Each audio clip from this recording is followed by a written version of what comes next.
Good evening and welcome to Tucker Carlson Tonight. After more than a month of gridlock and fruitless debate, which we have chronicled extensively on this show, the administration has reached an agreement tonight with congressional Democrats to end the government shutdown. There's a deal. What exactly is in it? Well, we'll tell you that in a minute. But first, just before dawn this morning, the FBI raided the Florida home of longtime Trump advisor Roger Stone. He'll be joining us in a minute. The CNN producer stood across the street recording it all with a camera as dozens of heavily armed agents piled out of vehicles and swarmed Stone's house. Some carried high-powered rifles with extra magazines hanging from military web gear. Others wore helmets, body armor, and tactical gloves. At least one agent carried two separate rifles in addition to his sidearm. The man in front of him appeared to have a flashbang grenade on his belt. The whole team scrambled over Stone's lawn and pounded on the door. Stone appeared. He was barefoot and wearing a T-shirt. The agents slapped him in handcuffs.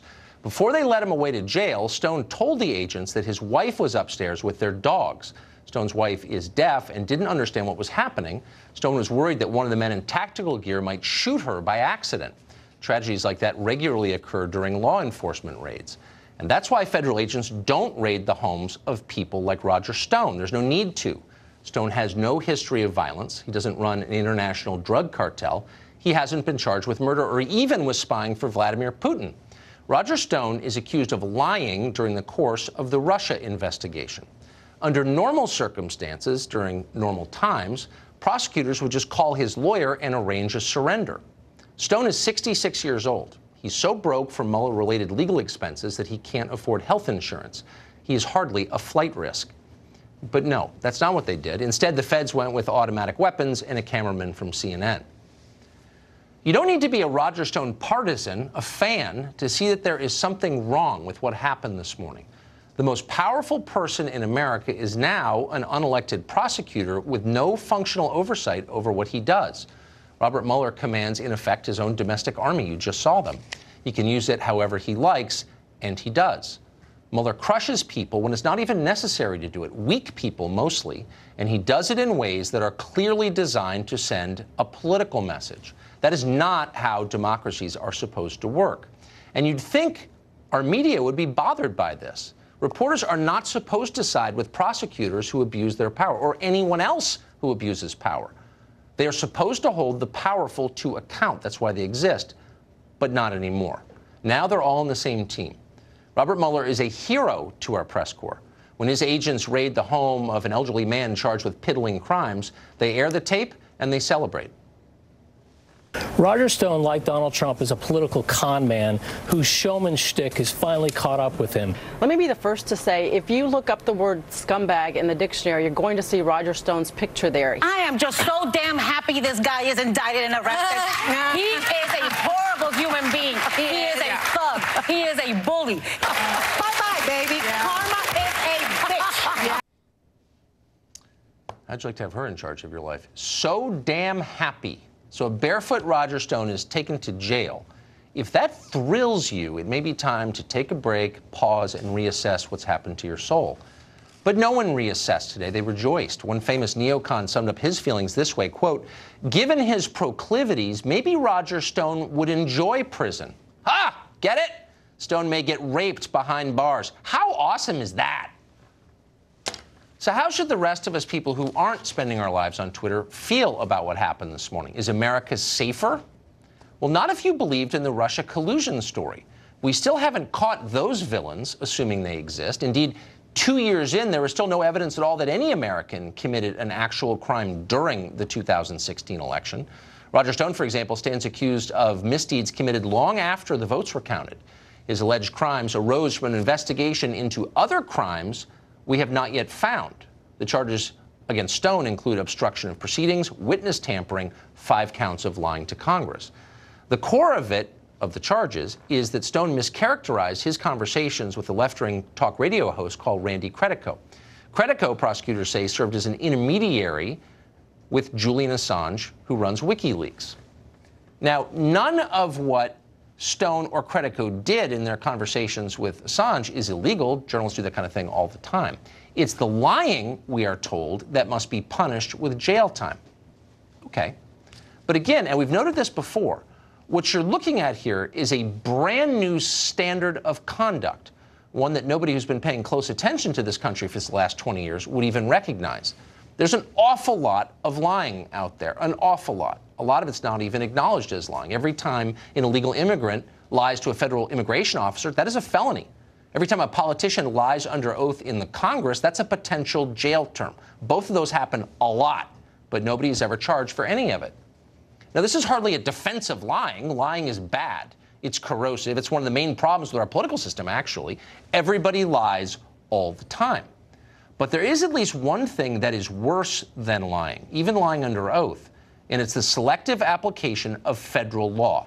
One standard for the powerful and well-connected, former attorney generals, for example. Another standard for barefoot 66-year-old men with unfashionable political views. Some people skate, others are destroyed. It all depends on who you know. That's what America is becoming, and we ought to fight that. Roger Stone joins us tonight. He's been in the news all day. He's the author of a new book called The Myth of Russian Collusion. Roger Stone, thank you for joining us. Thank you. Good to be here, Tucker. I'm a little tired, but I'm glad to be here. So just to get the mechanics of what happened this morning out of the way, we've seen the tape shot by CNN, which remarkably was across the street from your house very early this morning, and we saw the very large number of armed federal agents bringing you out of the house. Is there something we don't know? Do you have an arsenal at home? Had you made threats against prosecutors, threats of violence? I mean, is there context that we don't have? No. First of all, it's disconcerting that CNN was aware that I would be arrested before my lawyers were informed. So that's disturbing. If it was a dangerous situation, which would merit the SWAT team, well, then CNN's cameraman would be in danger. I don't know why they would be allowed to be there. I had no firearm in the house. I don't have a permit for a firearm. I don't own a firearm. Only my wife, my 2 dogs, and my 3 cats were at home. I'm not a flight risk. In fact, I think my passport has expired, or it will expire in a few days. I have no record of criminal past. And frankly, they just could have contacted my attorney, and I would have voluntarily turned myself in. The proof of this is that only hours later, the judge granted me a $250,000 surety bond, meaning on my signature with no funds put forward, because I'm not a flight risk. And as far as the government's contention that they were concerned that I would destroy evidence, they've been in my email and my text messages and my phone calls for 2 years. Probably longer, because the New York Times reported on January 20th, 17, that I was among 3 people in the Trump campaign under active surveillance. Hopefully we'll learn something about that in discovery of this case. So that's actually, that gets right to the heart of the charges against you, which are primarily for lying to Congress. And one of the things that you're accused of lying to Congress about is whether or not there was any evidence, you had evidence of communication between you and an intermediary and Julian Assange. Did you lie about that? Again, given that you knew that they had your electronic communications and would know the answer already, wouldn't that be a stupid thing to lie about? What is this charge about? Yes, indeed. It's really simple. I did forget that I had text messages from an old cell phone that were entirely exculpatory, which proved that everything I had said about Credico being my source regarding the significance and the October release date of the WikiLeaks material was accurate. I believe he lied to the grand jury about that. That's been reported, but he appears not to be being prosecuted for perjury. But I forgot exculpatory information, and therefore I will. If anybody had bothered to read my website, The Stone Cold Truth, they would know that I've basically refuted and documented the refutation of virtually every charge in this indictment. The indictment is thin indeed. So what is this about? It's about silencing me. There's a war on alternative media. There's a war where they're trying to criminalize political expression. There's a war where they're trying to criminalize free speech. The efforts to shut down my show at InfoWars, the efforts to silence Alex Jones, who's one of my greatest supporters and proponents, are part of this war. So I intend to plead not guilty. I believe I will be vindicated. It's funny to watch Preet Bharara on CNN say this is a slam dunk, calls me a liar. Here's a guy who a federal judge lashed for lying in the William Walton case. You're the liar, Preet. So, and then watching reporters jump to conclusions, Tucker, and say, oh, well, the Trump campaign official who directed Stone to find out about WikiLeaks was Donald Trump. No, it was not. There are several things in here in the indictment that are simply not true. So who was it if it wasn't the president? Who is? Well, I have to speculate about that because since it never happened, it appears to me that they have composed testimony for someone. Perhaps Rick Gates, perhaps Steve Bannon, perhaps someone is bearing false witness against me. But knowing what's in my email and my text messages, there is no corroboration whatsoever for this. And as for my email exchange with Steve Bannon, everything I told him in the exchange was publicly reported information. Politico reported that after Assange announced on October 1st that he had nothing that day but would have releases every week for the next 10 weeks and that all information on the election pertaining to the election would be released in the weeks before the election. That was public information. It had also been reported that Assange had security concerns that day. So the two things I told Bannon were public information, not the slightest bit controversial. When and how did you learn that WikiLeaks had these stolen emails? When Julian Assange said it on CNN on July 22nd, 2016, and then repeated it on Fox on August 24th. This was not a state secret. Randy Credico was the source who told me that the material was significant, dynamite, a bombshell, and so on, and that it would be released in October.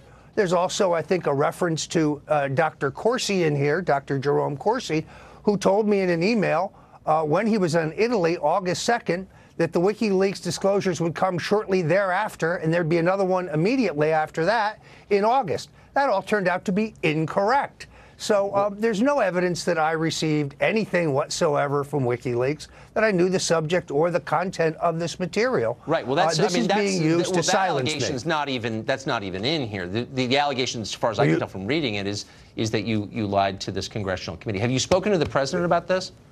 I have not, but again, if you watch CNN or MSNBC, you wouldn't know that because they act as if Stone act as the conduit between the Trump campaign and WikiLeaks, or between Donald Trump and WikiLeaks. When the president answered the written interrogatories, he correctly and honestly said, Roger Stone and I never discussed this, and we never did. So it's clear. I mean, it's clear from reading the indictment, and you've been saying it for at least a year, that the feds were spying on your texts. There's no question about it. I don't think there's any question. I agree, based on the indictment that they released today. So given that they're reading all of your texts, you text with a huge, I happen to know, a huge number of journalists, including me, and some of them, work for CNN even maybe. All of those texts were being read by a federal prosecutor. What do you think those journalists, some of whom are talking about this case right now on TV, think of that? That's the amazing thing, is the press is not coming out and standing up against this war against free expression, this war against the First Amendment, which is really a war against the press. Look, Tucker, I think we both know the game here. Wear Stone down financially, make sure that he's broke so that he has to plead guilty to these charges, even though he didn't commit them, and then try to flip me against the president.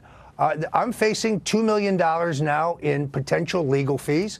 People can go to StoneDefenseFund.com to help me, StoneDefenseFund.com. I'm in for the fight of my life, but I will not quit. I will not fold. I will not bend. I will not bear false witness against the president. I intend to fight because this indictment is fabricated. This indictment is thin as can be. My attorneys are highly confident that they can win an acquittal if I can get a fair trial in the District of Columbia. What are the potential consequences you face? What are your lawyers telling you they believe prosecutors will push for in terms of a sentence? It's impossible to say. They have not yet had discussion. The only other thing I do want to say is the FBI agents this morning were extraordinarily courteous after the initial confrontation in which I was handcuffed. But I was then taken to the federal courthouse where I was shackled, hand and foot, and went through and had to sit in the holding cell before the judge. The judge was eminently fair, issuing bond. I'm restricted in my travel. I can only travel to the District of Columbia, New York City, and southern Florida. But I'm not a flight risk. I'm 66 years old. And I'm essentially broke since the leaks from the special counsel's office over the last 2 years have dried up my consulting business, since the censorship and shadow banning on Facebook have substantially dried up my book sales.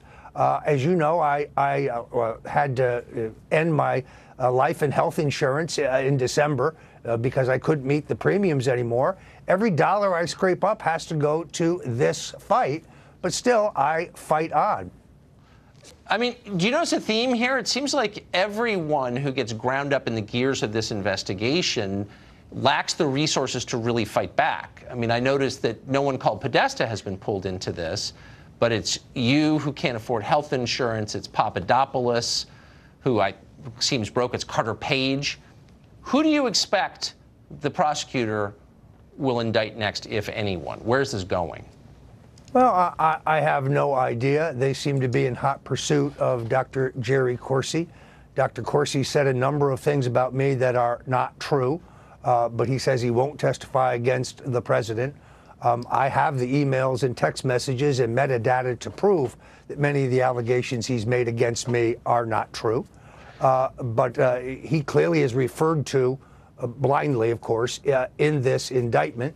But I'm sorry to interrupt, but I mean, just take 3 steps back. Who cares? No offense to Jerome Corsi, who seems like a nice guy, but does anyone in America believe that Jerome Corsi is in any way or any sense a threat to American national security or our way of life or democracy? I mean, is he? It seems crazy. I don't think so, nor do I think that legitimate political or journalistic inquiry regarding what the topic of the WikiLeaks disclosures is should be criminalized.